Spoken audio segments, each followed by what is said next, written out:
গৃহিণীরা এই চ্যানেলে তোমাদের সবাইকে জানাই অনেক স্বাগত। তোমরা সবাই কেমন আছো? আশা করি বেশ ভালো আছো। আমরাও এখন মোটামুটি ভালোই আছি। আজ হলো বৃহস্পতিবার আর আজকে রায়ের স্নান। আজকে হলো 9 দিন হচ্ছে জানো। তার কালকে ঠাকুরমশাইয়ের কাছে গিয়েছিলাম, তা ঠাকুরমশাই বলেছে 9 দিনে স্নান করাতে যদি গায়ের রোগগুলো একটু কমে আসে, তাই একটু কমে এসেছে, তার জন্য আজকে স্নান করাবো। আর এখন সকালবেলাতে উঠে বাসি কাজ সেরে গোপাল জাগিয়ে তারপর ঘর দরজা মোছা হয়ে গেছে, স্নান করে গোপাল জাগিয়ে এখন শাড়ি পরে নিলাম, একটা মন্দিরে যাব পুজো দিতে। ঠাকুরমশাই আসবে 10টার সময় মন্দিরে, আর এখন বাজে 9টা 15, তাই তাড়াহুড়ো করে সমস্তটা করে নিচ্ছি। আর রাই এখনও ঘুমাচ্ছে, এর জন্য বাসি বিছানা এখনও তোলা হয়নি। এখন রেডি হয়ে তারপর কিছু কেনাকাটা বাকি আছে, আর কি পুজোর সামগ্রী কিছু কেনাকাটা বাকি আছে, সেগুলোই এক এক করে কিনবো। আর সকালবেলা জানো তো, ঘুম থেকে উঠে বাসি কাজ সেরে তারপরে গেছিলাম বাজারে। আজকে নাকি ফলই মাছ খাওয়াতে হয়, তা ফলই মাছ না আজকে বাজারে পাইনি, তা ঠাকুরমশাই বলেছে যে কোনো মাছ খাওয়ালেই হবে। আবার বড়রা অনেকে বলেছে আঁশযুক্ত মাছ খেতে, কেউ বলেছে ফলই মাছই খেতে হবে। তা আমি বাজারে ফলই মাছ পাইনি, তার জন্য আমি একটা জ্যান্ত রুই মাছ নিয়ে গেছি। তারপরে স্নান টান করে টোরে মন্দিরে যাচ্ছি এখন পুজো নিতে। মায়ের জন্য একটা মালা নিয়ে নিলাম, আর কিছু ফুল নিয়ে নিলাম। তারপর এখন যাচ্ছি ফলের দোকানে। আর আগেই তো দেখলে মিষ্টির দোকানে গেছিলাম, মিষ্টির দোকানে গিয়ে 5 রকমের 5টা মিষ্টি নিয়েছি, আর এই ফলের দোকান থেকে ফল নিলাম। এখন সোজা চলে যাচ্ছি মন্দিরে। বাজার যেখানে ওখানে মন্দিরটা কাছেই, কিন্তু ওই যে 10টার মধ্যে যেতে হবে, তাড়াহুড়ো করছি এর জন্য। চলো এবার মন্দিরে ঢুকি, চলে এসেছি মন্দিরে। খালি চিন্তা করছি ঠাকুরমশাই এসে যেন চলে না যায়, তাহলে তো হয়ে গেল, সমস্ত কাজ পণ্ড। এসে দেখছি না, ঠাকুরমশাই এখনো আসেনি। এই হলো আমাদের বাজারে মায়ের মন্দির, আর কত বড় দেখেছো মায়ের মূর্তিটা।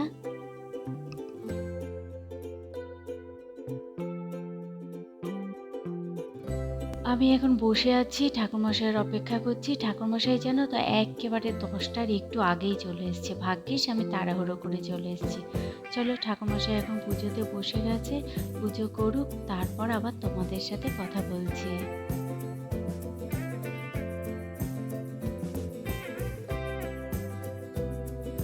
পুজো দেওয়া হলো, আকাশে ঘন কালো মেঘ করেছে, এর জন্য তাড়াতাড়ি হাঁটছি। সুন্দর করে পুজো দেওয়া হলো, আর ঘরের পুজোর জন্য তোমার এই যে ফুল নিয়ে নিলাম। আজ অনেক দিন পর তোমার পুজো দেবো বাড়িতে ভালো করে। আজ হলো 9 দিন হলো, আজকে ওকে স্নান করাবো এখন গিয়ে, তারপরে সমস্ত কাজ করবো। বাইরে বেরিয়ে এরকম যদি ভিডিও করা হয় সবাই তাকিয়ে রেখে দেয়। যাই হোক, সুন্দর করে পুজোটা দেওয়া হয়ে গেছে, ঠাকুরমশাই বলে দিল কি কি করতে হবে, সেগুলো দিয়ে এখন করব। আর আজকে স্নান করিয়ে জ্যান্ত মাছের ঝোল দিয়ে ভাত দিতে হবে, তা সেটাই করবো। চলো। ঘড়ির কাঁটায় বাজে এখন 11:15, পুজো দিয়ে বাড়ি এলাম। প্রচণ্ড জোর খিদে পেয়েছে জানো, সকাল থেকে এত তাড়াহুড়ো করছি, এত দৌড়াদৌড়ি করছি যে খিদে পেয়ে গেছে। তার জন্য এসেই বিস্কুট আর জল নিয়ে বসেছি। তারপরে তো আজকে কাঁচা ধোয়া প্রচুর বের করব, যত কিছু এতদিন পড়া হয়েছিল, তারপর বিছানায় যা যা ছিল সমস্ত কিছু আজ বের করে ফেলবো, কিছুই এইসব রাখবো না, এগুলো সব সার্ফের জলে ভিজিয়ে দেবো, আর সব ধোয়া কাঁচাগুলো তোমার পাতবো। আর ওই যে দেখলে নিমের ডাল, এই নিমের ডালটা আমাকে এনে দিয়েছে আমার বড় যা। এই নিমের ডালটা আনাতে জানো তো রাই খুব আরাম পেয়েছে। বাজার থেকে আমি নিম পাতা নিয়ে এসেছিলাম, কিন্তু ওগুলো তো ছোট ছোট ডাল, কচি নিম পাতা খাবারের জন্য আর কি, যেটা বিক্রি হয়, এরকম ডাল তো আর বিক্রি হয় না বাজারে। তারপর আমি বলেছিলাম আমার বড় যাকে যে একটা ব্যবস্থা করে দিতে, তা ও সেটা শুনে আমাকে একটা ডাল পাঠিয়ে দিয়েছিল। আর এটা দিয়ে জানো তো রাইকে আমি সারাক্ষণ সারা গায়ে এটা দিয়ে শুধু বুলিয়েই যেতাম, তাতে একটু ওর আরাম হতো। আর এটা সবসময় বালিশের নিচে থাকতো, যখন কিছু গায়ে না লাগানো হতো তখন বালিশের নিচে রাখতো। আর এমনি সময় সারাক্ষণ ওর গায়ে শুধু বুলিয়েই দিতে হতো, আর তাতেও একটু আরাম পেত। গায়ে তো হাত দেওয়া যায় না, আর ওর তো উঠেছিল প্রচণ্ড, হাতে একদমই দিতে দিতাম না। আর যেদিনই ডাক্তারের কাছ থেকে এসেছি সেই দিনই জানো তো নখও কাটিয়ে দিয়েছিলাম। ওর হাতে, দুই হাতে বড় বড় নখ ছিল, যদি বাই চান্স লাগিয়ে গায়ের মধ্যে আর যদি ফেটে টেটে যায় এই কারণে তোমার নখও কাটিয়ে দিয়েছিলাম। যাই হোক, অনেক হেল্প পেয়েছি এই মুহূর্তে তোমার ওই বড় জায়ের থেকে। এই বিপদের সময় জানো তো, যাদের কাছ থেকে হেল্প পাই তাদের কথা ভুলে গেলে চলে না, তাই তোমাদের সাথে একটু কথায় কথায় শেয়ার করে দিলাম। আর দেখো, এই বিছানার চাদর পুরো আমি বের করে নিয়ে তারপর এখন নাকি ঝাঁটা দেওয়া যাবে না তোমার যতক্ষণ না রায়ে স্নান হবে। আর ঠাকুরমশাই যা বলে দিয়েছে, ঠাকুরমশাই নিম পাতা, হলুদ এইগুলো সব না মন্দিরে ঘটে দিয়েছে, আবার ওই বাদবাকি নিম পাতাটা ঘটে ছুঁয়ে আমাকে দিয়েছে যে এটা ওর মাথায় লাগাতে হবে। তা ওইটা একটু বেটে মাথায় লাগিয়ে দিয়েছি, আর তারপর ডাবের জল গায়ে মেখেও স্নান করে নিয়েছে। এখন আমি বিছানার চাদর পুরো পরিষ্কার করে পেতে নিয়ে এখন এই যে এইটা দিয়েছে তোমার মায়ের পায়ের ফুল, সেটা ছুঁয়ে দিলাম। আর একটা সিঁদুরের ফোঁটা দিয়েছে তোমার বেলপাতাতে করে, সেটাই পরিয়ে দিতে বলেছিল, সেটা দিয়েছি। আর একটু জল দিয়েছিল ঠাকুরমশাই, সেই জলটা ওকে খাওয়াতে বলেছিল, সেটাই খাইয়ে দিলাম। আর এই যে ওই প্রসাদটা মুখে দিতে বলেছে, তারপরে অন্যান্য খাবার খাবে। তা ওগুলো করে টোরে তারপরে আসলাম হলো ডাব দিতে। এই কয়দিন প্রত্যেকটা দিন আমি ডাব ওকে দিয়েছি, একদিনও বাদ দিইনি। আর ডাব তো দিতেই হবে। আর তার মধ্যে জানো তো আমাদের এখানে আর কি চট করে ডাব বললেই পাওয়া যায় না, যদি ডাব আনতে হয় সেটা অনেকটা দূর থেকে আনতে হয়। প্রথম দিন তো আমি ডাব কোথা থেকে পাবো বুঝতে পারছিলাম না বলে, আর আমাদের এই বাজারটাতে না ডাব সবসময় পাওয়া যায় না, গিয়ে ঘুরে এসেছি। তারপর আমি আমার বড় যাকে বলেছিলাম যে তুমি একটু ডাবের ব্যবস্থা করে দিতে পারবে, তা ও পাঠিয়ে দিয়েছিল দুখানা ডাব। তা ওই সেদিনকে দুখানা ডাব ওইভাবে খাওয়ানো হয়েছে আর কি, পরপর দুদিন খাওয়ানো হয়েছে। তারপর প্রতিদিন তো আর বলা যায় না, তারপরে কি করেছি তোমার অনলাইনে ডাব অর্ডার দিয়ে খাওয়াতাম প্রত্যেক দিন, আর এখনও পর্যন্ত অবশ্য খাওয়াচ্ছি। আর অনলাইনের ডাবটা না বেশ ভালো আসে দেখি, অনেকটা জল আর বেশ দামটাও একটু কম নেয়, আর হলো তোমার অনেকটা জলও থাকে, এর জন্য ওখান থেকেই বারবার আনাচ্ছি। আর তোমার বাজারে তো সব সময় পাওয়াও যায় না, এর জন্য আর রিস্কও নিচ্ছি না।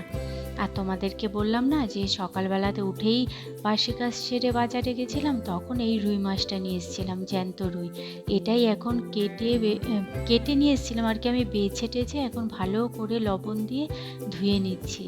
আর রাইতো আজকে মাছ খাবে দেখে ওর খুব আনন্দ, এত দিন পর, আজকে হলো তোমার পুরো 9 দিন পর ও আজকে একটু ভাত খাবে, এই ভেবেই ওর খুব আনন্দ লাগছে। আর ডাবের জল দেওয়া হয়েছে, তারপরে ওকে একটু খাবার দেবো ভেবেছিলাম, কিন্তু ও কিছুতেই খায়নি। তা এর জন্য না আমি তাড়াহুড়ো করে এখন রান্নাটা করে নিচ্ছি। আর যে কটা মাছ প্রয়োজন সে কটা নিয়ে নিলাম, বাদ বাকি ফ্রিজে রেখে দিলাম। এই কটা দিনে আমি পুরো নাজেহাল হয়ে গেছি, এত দৌড়াদৌড়ি করতে হচ্ছে ঘর বাইরে, এই ডাক্তারের কাছে, এই ওষুধের দোকানে, তার মধ্যে মেয়ের ব্যথায় ছটফট করা, বারবার যাচ্ছি ওষুধের দোকানে, যদি কোনো কিছু ওষুধ দেয়, নিজেকে এত অসহায় মনে হচ্ছিল। যাই হোক, সবাই ফোন টোন করে খবর নেয়, কিন্তু কাজটা তো নিজেকেই করতে হয়, তাই না বলো? এটা হলো মৌরি আর মিশ্রির জল, এটা ভিজিয়ে রেখেছিলাম, এটা এখন ওকে দিয়ে দেবো খেতে। এটাতে না পেটটা নাকি ঠান্ডা করে, তাই এটা প্রত্যেক দিনই দিচ্ছি ডাবের সাথে সাথে।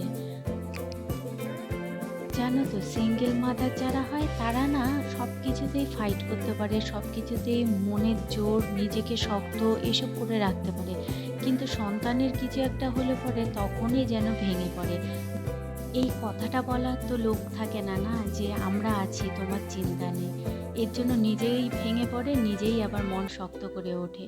কিন্তু জানো তো, এইবার তোমাদের এত ভালো ভালো কমেন্ট পেয়েছি, তোমাদের এত ভালো ভালো অ্যাডভাইস পেয়েছি, সেই সব দেখে না মনের জোরটা যেন আরও পেয়েছি। এখানে দেখো, ও একদম পাতলা করে একটা মাছের ঝোল করলাম, সামান্য জিরে গুঁড়ো, সামান্য তেল, তারপরে তোমার ধনে গুঁড়ো আর একটা ছোট্ট লঙ্কা দিয়েছি, গোটা চিড়েও দিইনি, দিয়ে একদম পাতলা করে ঝোল করলাম পেঁপে আলু দিয়ে। আর সামান্য একটু তেল দিয়েছি, তবুও জানো তো আমার যেন মনে হচ্ছিলো তেলটা একটু বেশি বেশি হয়ে গেছে। একদম অল্প তেল দিয়ে করার চেষ্টা করেছি। মাছ ভাজার যেইটুকু তেল ছিল সেইটুকু তেল দিয়ে মাছটা পুরোটাই রান্না করেছিলাম। কালকে জানো তো সারা রাত ঠিকমতো ঘুমাতে পারিনি টেনশানে, যে সকালবেলায় এত সমস্ত কাজ করে তারপরে মন্দিরে গিয়ে পুজো দিয়ে এসে রাইকে টাইমে খাবার দেওয়া, সেটা আমি ঠিক টাইমে দিতে পারবো কি না। কিন্তু সত্যি ঠাকুরের আশীর্বাদে সমস্ত কিছু আমি সময় মতো করতে পেরেছি। আর বলে না, যার কেউ নেই তার ভগবান আছে, এই কথাটা কিন্তু একদম বাস্তব, তা আমি প্রতি পদে পদে বুঝতে পারি। আজ আর তেমন কিছু রান্না করিনি, শুধু মাছের ঝোল আর ভাত। আর বুঝতেও পারছি না আর কিছু ওকে দেওয়া যাবে কি না। আর সবাই বলেছে যে পাতলা করে মাছের ঝোল করে ওকে দিতে, একেবারে মশলাপাতি অল্প দিয়ে। আর এই দেখো এইভাবে রান্না করেছি। আজকে কিন্তু কোনো গুঁড়ো মশলা টশলা কিছু দিইনি। তোমার ওই যে লঙ্কা গুঁড়ো যেটা দিয়ে থাকি আমি রান্নায়, সেটাও কিন্তু দিইনি। একেবারে হলুদ হলুদ রান্না হয়েছে, কারণ ওই কালারটা দিইনি তাই। আর রান্না শেষ করে এখন বাসনটাও মেজে নিচ্ছি, আর রাইকে খেতে দিয়ে দেবো বাসন মাজা হয়ে গেলেই। জানো তো, বিপদে পড়লে মানুষ চেনা যায়, তার আগে কিন্তু তুমি মানুষ চিনতেই পারবে না। এর আগে যখন রায়ের বাবা মারা গেল যে বছর, সেই বছরই আর কি, 1 বছর হয়নি, সেই সময়তে রায়ের মাথায় ফ্যান পড়ে গেছিল। ওই সময়তে ওর মাথা ফেটে রক্ত বেরোচ্ছে, নিচে সাদা মার্বেল রক্তও পড়ছে, টপ টপ করে ভাসছে। ওই সময় আমি ভাড়া থাকতাম।